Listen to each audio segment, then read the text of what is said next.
My friends, it turns out that we have been lied to. For years, whether on social media sites or from previous game experience, we have been told that the answer to a massive enemy infantry attack was a legendary hammer and anvil tactic. Smash the enemy between your infantry lines in a monstrous cavalry charge, and the enemy would surely scatter like leaves in the wind.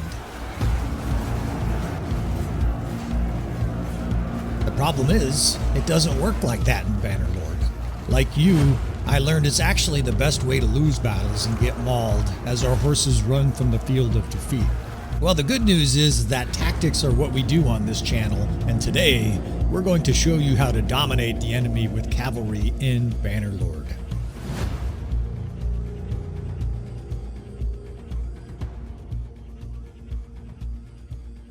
Alright friends, welcome back again to another episode of Tactical Enlightenment. Our YouTube channel is dedicated to all things Bannerlord related, and we caused a little bit of a stir with our recent video covering how Hammer and Anvil doesn't work very well in Bannerlord. We're going to execute Hammer and Anvil in this episode, but we're also going to give you guys alternatives that I think are better for this scenario. Now, what is this scenario? Tier 3 through 5 units here in the custom battle for both sides. That way we have a nice even slate. Of course, there's Tier 6 elite cataphracts and banner knights for both sides. And the enemy's heavy infantry here. It's kind of a nightmare for cavalry. Facing a lot of infantry. We're outnumbered on the infantry slate. Somehow we got to try to kill them with horse boys. Traditionally, that's not a recipe for success. And again, the hammer and anvil tactic is praised quite often, probably in relation to its total war origins. Doesn't work particularly well in Bannerlord. Now, what about infantry depth? We cover infantry tactics, of course, on the channel as well. I recommend 3 deep, unless they're going to play defense the whole battle. If they're going to play defense, I think a square is best, or a shield wall of like 7, 8, 9 men deep. That way there's a lot of guys, a lot of meat there before it starts to break down. You do get morale problems in Bannerlord, although it typically happens, you know, as the unit is 70, 80% destroyed. Alright, now we do have the RTS mod, so we're going to be able to blow through battles today. I'll speak quickly because I'm caffeinated, and you guys, hopefully, will be able to see some of the faults. Some of the guys already know, and plenty of people chimed in, of course. I appreciate all the feedback on the hammer and anvil, and there are many different solutions to how to fix it. There's no question this should be more effective. If you have a bunch of infantry charging you, and then all of a sudden they get slammed from behind by thousands of pounds of armored horses, hundreds of thousands of pounds, there should be some serious damage. And I think a nice thing that Tailworlds could do here is simply adjust the morale. If you get slammed in the back by a whole bunch of cavalry while you're attacking and pinched in the front by infantry, your morale should start to crater at a minimum. Right? Even if you don't get killed, your troops should be strongly reconsidering their profession. Right? They're getting pulverized. Something tactically has also happened wrong for that thing to occur in the first place. Right? If your commander has allowed the entire enemy cavalry force just to slam you from behind, there's a problem with that as well. Now, the timing of the hammer and anvil is important. And the timing here looks okay. I'm kind of rushing now because the AI infantry is closing quickly. They'll probably skirmish since the Imperials do have some throwing weapons, or maybe not. Oh, there they go. Okay, they just started to skirmish, which is good because we need an extra 10 seconds to close. Now, that skirmishing actually helps the Imperials here because they're not firmly pressed against our lines. Right? You see all the guys with the shield there are throwing their pylon. Let's see what this horse does. We can zoom in with the RTS mod. Infantry in the front, cavalry in the back. It's like that song. And a kind of a mixed bag, right? There's some kills. There's some infantrymen getting knocked around. But I think it's the second and third stage of this where you really pay. First of all, look at the cavalry. They're just running off the board, right? They're just taking off. Even if you F1 and F3, they still do the same thing. They have like this elongated cycle charge where they're getting cut down, and it's, you know, the whole army is being destroyed right now, and these guys are out to lunch. That's part of the problem, right? They should be wheeling quickly, coming back to the main force, but alas, they don't. Now, the enemy's archers are also completely unmolested. That's one of the dangers, or I guess side effects, consequences of using the hammer and anvil. You're focusing on their infantry, their archers have a field day. And as we've already discussed on the channel ad nauseum, archers and Bannerlord are OP, as you young fellas like to say. All right. Very unpleasant results here. It's not a battle you're really supposed to be able to win, right? If we're talking rock, paper, scissors, infantry are supposed to destroy cavalry, since well-positioned archers maul infantry. There's a lot of guys that say, well, infantry should maul archers, etc., etc. None of that really matters, right? Let's get down to brass tacks here. How do we win this battle? Let's try to get creative here. We'll try a couple different things. I'm a little less optimistic about the first one because of the nature of charging cavalry, and then we're going to dismount some cavalry, but we're going to lead them with the shield wall of mounted cavalry. It's going to be an interesting tactic to try. I've done stuff like this before. Of course, I just haven't done it with version 1.3. Should have mentioned that at the beginning. We are using the beta, 1.3 beta. So there have been some changes, right? The cavalry is a little bit more effective at using their spears. Some of the infantrymen act a little differently. Some units that didn't have javelins before have javelins now. There are changes, and we'll continue to cover them on the channel. I'm one of those compulsive, obsessive guys. I like to use the word passionate. That's a lot more friendly adjective than compulsive, obsessive. But anyways, when I get into any kind of a hobby like this, I kind of, I don't jump in with both feet. I pull everything around me and we dive in all the way and end up drowning in it. So we're drowning in Bannerlord, but that's all right. Second division is defensive here. So the 4th and 5th, we're going to position behind that 2nd division, and that's protection, right? Those crossbow now have a little layer of steel between them and the cavalry that's going to charge them. I'm positioning the archers off to the side there. That way, as the enemy comes in and attacks our infantry, a lot of those crossbowmen have flanking and enfilade fire. I think that'll be effective. In a perfect world, I think you would back these guys up in a square as the battle goes on. Or even better, have them closer to the archers and back them up kind of right in front of them so that the enemy basically is dragged along right into that enfilade fire. We'll cover, of course, infantry, crossbow tactics at length on the channel with 1.3, especially as it goes live and some of the tweaks are worked out. Tailworlds is still adjusting things, right? It is still officially beta. For the console guys, the most question asked, of course, is when is it coming out? Well, I have no idea. Tailworld says soon, right? And they did say it's coming to all console versions. So even you fellas with older generation consoles, you should still get 1.3. I don't know about war sales, but for sure, they said 1.3 is coming to older consoles. All right. Now we are landing a plane here. This looks very much, I feel very much like a pilot here. We're going to try to line up our cavalry here in a big wedge. One division behind, kind of in a long, narrow line. The other one perpendicular to that. So our formation looks a little bit like a T. And the idea here is basically to truck through their archers with the shield wall so they have a little bit of protection. And then behind them is a whole line of elite murderers stabbing everything in sight. Right? Splitting everything. Splitting the skull of everything in sight. Now we've sort of pushed the enemy cavalry off here because we have a lot more troops, and all I'm doing is positioning this 3rd division in a shield wall at the other end of the formation. They will move slower, so you got to be cognizant of that with these units behind them, but these guys will be a lot more protected in a shield wall like that. Every guy holding up their shield in a tighter formation. That tight formation will also let them knock the enemy around pretty good because they'll be very tightly packed as they rush through there. Now, the enemy infantry just reached ours, and our archers are being shellacked, kind of. I'm changing my mind here with this 2nd division. I'm going to bring them up here and make a counter charge so that we're going to essentially attack these archers from both wings. It's still not my favorite tactics because charging cavalry really get mauled by archers. You take extra damage because you're moving fast.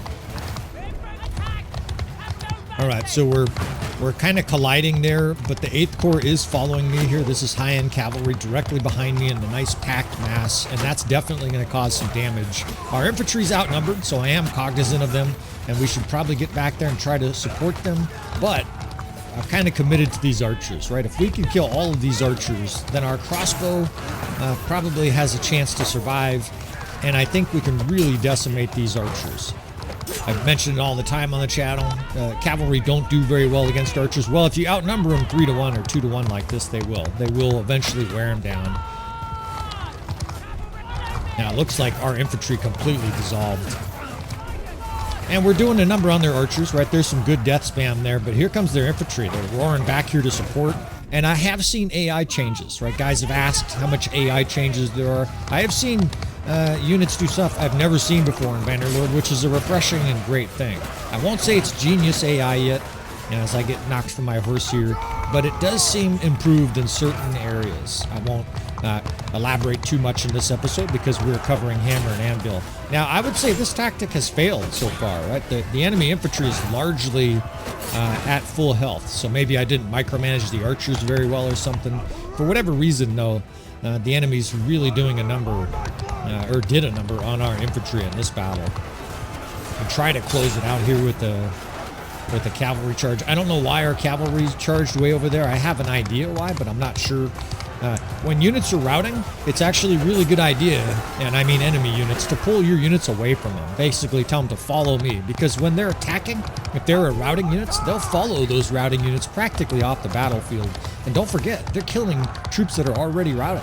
That's not of much use. Right? They're going to leave the battlefield anyways. Don't attack them. Your guys are like out to lunch. All right, so this little last hammer and anvil may have swung the battle. It's very close, as you can see from the power bar. But cavalry versus infantry, right? When the numbers favor you, it's just not going to work out. This is really a hard scenario, and I'm going to go ahead and just say this battle's a push. We're not going to fight it out to the very last second here, although it does look now like we've lost. A lot of our troops are routing. The Imperial Infantry also, for those interested in the 1.3 patch, is dramatically improved overall. I think the fact that they now have throwable pylons with micromanagement. I haven't tested just F1, F3. There's a chance it's actually worse for the F1, F3 folks. Now, because they will not engage in melee until they throw their pylons. Standing there holding their throwing weapon is not optimal. All right, let's try something different. I've got another idea. It's something I mentioned before. We're going to use one line of cavalry defensively as we plow through the archer lines, and we're going to use the other one as an infantry line. And this is actually something that I love doing myself when I'm on foot, when I'm an infantryman, is using cavalry in a shield wall. It's basically defense or a screen. We're going to use this third division to screen the 8th division that will dismount. Now, why would you dismount cavalry? What are the benefits? The main benefit of dismounting cavalry is they're not milling about on their horses, right? They're not sort of turning around and trying to get back to the battle. When they're dismounted, especially when they're together, what they do is they all maul everything in sight, right? They turn into infantrymen. And, you know, banner knights and vanguard, they're not great infantrymen, but they're pretty damn good. Like, they're 90% or 80% of a sergeant. Right? They're pretty darn good units. I'm sure some people would say dismounted banner knights crush sergeants. I'm sure it depends on small factors. Drudziniks, same thing. This tactic, if this works, this would definitely work with the Drudziniks too. They're nice, solid infantrymen in a pinch. Now, the advantage of this is that we get our infantry on the enemy immediately, right? If you charge our enemy archers with your infantry, they get shot to pieces. It's different with cavalry, though. Not only can we put that screen in front of our troops, which will save a lot of our guys from being skewered as we move up, but immediately they're on the enemy flank, and just like a dude at a movie theater eating way too much sugar, we can just eat them alive like they're a big long red rope and just move up and down their line with our banner knights. All right, now they are engaging with archers. In fact, they just smoked me. Holy shit. That's another change. I'll mention these from time to time. Now, this is an automatic thing here. Let me interrupt myself. Anytime the enemy wants to fight you 1-on-3, engage, right? They just charged our 150 cavalry with their 50, and there's the death spam, right? Our guys just pulverized. That's that stupid cav division. When the enemy's making mistakes, don't interrupt them. Now, it sets up beautifully here. Look at this runway, right? So we're going to set the 3rd right at the edge of their line. And once they're close, we'll shield wall them. The 8th can kind of come in behind a little bit. It doesn't really matter which one of these divisions dismounts, but I would prefer to have more troops on the ground. On the far side, the infantry hasn't reached ours yet, so we got a little bit of time to make this work. Maybe we can do a little bit better this battle if I micromanage that 1st division. All right. So 3rd division in a shield wall, we're just going to push them down to the end of the enemy line, right? This big long line of troops, you basically just send that 3rd division into their mass. You just position it right in it. You see them marching in there. And now, these dismounted banner knights, we're going to join them here. Let's jump off our horse. They're going to move up and down this line and just start savaging everything. Now, all you want to do is basically just keep this cav division moving while your murderers behind here kill everything in sight. Now, a couple delicious things are happening. First, the enemy's distracted, right? These archers are still trying to shoot the other direction. Meanwhile, there's 30 banner knights pummeling everything in sight. The second thing that's happening is as that cav line runs through there, in fact, now we can tell it to come back to us. What happens is the enemy gets banged around. Like those cavalrymen knock the archers around. The archers try to swing their little pitiful sword at them. Like, look at this. We can have these guys come back to us. It'll kind of be a hammer and anvil on these archers. Meanwhile, though, our infantry here is working these archers, right? It's not going to be a massacre. Archers are not horrible at melee, but we're definitely a major edge here. And this looks like a pretty good scorching. Now, the enemy infantry actually got some of our banner knights behind them. When I dismounted the 8th Division, some of them ran towards the main battle, which is okay because they turn into flanking forces. But look at that death span, right? This looks way better than that first battle, and you would have to say this is a resounding success, right? This is a battle we got rocked using hammer and anvil, using some manual control of cavalry, we got rocked. Using this dismounted cavalry with the shield wall in front of it, and we blasted the Imperials here. And I didn't change any of the settings, right? This is just a tactical adjustment and victory. And that's practically the name of the channel, right? We'll make some tactical adjustments. We'll do some enlightening and victory. All right, let's come up with a few more creative things for this episode. I've got a couple more ideas. I want to save defensive tactics, but we may introduce one or two as well in this episode. All right, the next tactic I want to share here is something I call the magic screen, and I think it's wonderfully effective, especially if you can get the enemy to be held in the center and then flank him with archers. Now, what we're going to do here is fight the Battanians. So the legendary Phoenix Champ, we all know they're powerful. How do you deal with them in the open? We're going to basically try to hold the center here and wave a little magic cavalry in front of the enemy, dazzle their eyes, and then shoot them in the face. That's basically the plan for this strategy. I call this the magic screen. Now, I want to see... I was going to give the sergeants a chance, but we're not going to let them form the disastrous ring around the ranged troops. We will cover defensive tactics with cavalry in future episodes. They're very, very effective. Offensive tactics require a little bit more micromanagement, and I want to cover defensive tactics in a separate episode. So it's interesting. They're putting their weakest troops behind here for the Imperials. We're playing the Northern Empire, the Imperials here, and they are. They're putting skirmishers in front and the stronger troops at the rear. That's pretty interesting.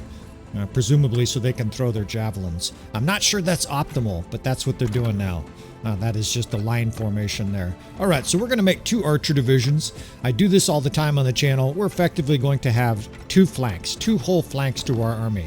We're going to have horse archers, archers, and a cav division on the flank, and then the center here basically holding the attention, almost like a magician, right? A little misdirection here. We're going to present a defensive front with the 2nd Cavalry, the 1st Infantry, all of our infantry actually, and then we're going to have an archer division, basically sort of, waving it in front of the enemy like you should attack over here. Meanwhile, our real devious intention is going to come from the flank. Now, one of the keys to this is making sure they bite. If you bring up your forces too early on the flank here, it won't work because the AI will assess the threat and they will probably just leave, right? Or more accurately, they'll come attack the division you don't want them to. Here's where we want to draw their attack as we admire this beautiful game, right? The light is changing as clouds come over the sunrise here. Pretty damn spectacular, Tail Worlds. A+ for graphics. All right, so just moving forward here because I'm looking at the lay of the land. You always want to have a nice sloping downhill, easy approach for your archers to shoot. This is actually kind of suboptimal because our archers are going to be largely screened by our own troops. You want to have a little bit of, elevation behind you so they can shoot, but we'll roll with this the best we can. Now let's get to our flanking forces over here. Now, I did split the archers, too. Our weakest archers are actually in the center there, and that's because I don't think they're going to do a lot of damage in this battle, right? These flanking guys here are going to do immense damage. Now, it's very similar to that tactic with the infantry. We're going to use a shield wall and just shove it through the enemy ranks. We're going to move up systematically, and that does many good things, right? It knocks the enemy around as the cavalry push through them. The shields prevent a lot of their arrows from reaching our archers as our guys get into place, and then, of course, Those archers can be moved very closely to the enemy without the enemy even seeing it. They'll be distracted. It's going to cause some chaos for the enemy. All right, so this is optimal. Our archers are shooting, and the enemy is approaching dead on center here. They're basically pretending like we don't have a half our army over here on the flank. Well, this battle just ended, right? The way they're approaching this and essentially ignoring the main threat, which is over on our flank. Oh, shit. We got some cavalry here that are... Our shield wall is so effective. Our cavalrymen were stood up on the shield wall. In fact, they're getting killed. That's okay. That's not really going to matter. All right. So let's move Cav up systematically. You want to lead with Cav. Now, Britannia has terrible cavalry. We cover that all the time. You should move your Imperial cavalry with confidence right into their face. Basically saying, get out of our way. We know we have bully cavalry. Let's use it. Now, I'm doing that ahead of time. The archers are coming up. They're lagging behind a little bit, but that's the reason I have horse archers here too, right? The horse archers will be able to shoot any of those Britannians that are sort of molesting our line here.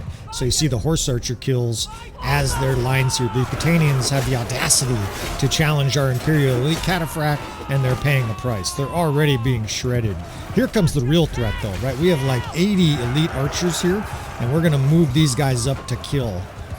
This is going to be beautiful. The way the enemy's positioned here, this is going to be just picture perfect. They're basically ignoring us still. It's really kind of odd.